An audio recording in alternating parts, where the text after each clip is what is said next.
بسم اللہ الرحمن الرحیم۔ درود شریف کی فضیلت کیا ہے؟ درود شریف پڑھنے سے بخشش کیسے ہو سکتی ہے اور کیسے ایک آدمی بخشا گیا، جانیے۔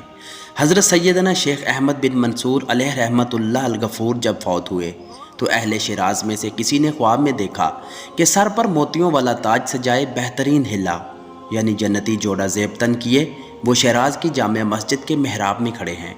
خواب دیکھنے والے نے حال دریافت کیا تو فرمایا، اللہ تعالیٰ نے مجھے بخشا، کرم فرمایا اور تاج پہنا کر جنت میں داخل کیا۔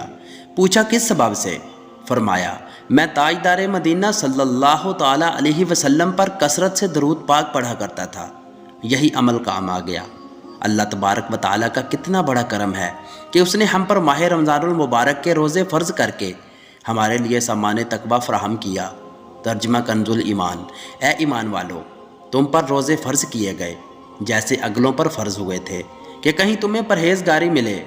گنتی کے دن ہیں تو تم میں جو کوئی بیمار یا سفر میں ہو تو اتنے روزے اور دنوں میں، اور جنہیں اس کی طاقت نہ ہو وہ بدلے میں ایک مسکین کا کھانا، پھر جو اپنی طرف سے نیکی زیادہ کرے تو اس کے لیے بہتر ہے، اور روزہ رکھنا تمہارے لیے زیادہ بھلا ہے اگر تم جانو تو۔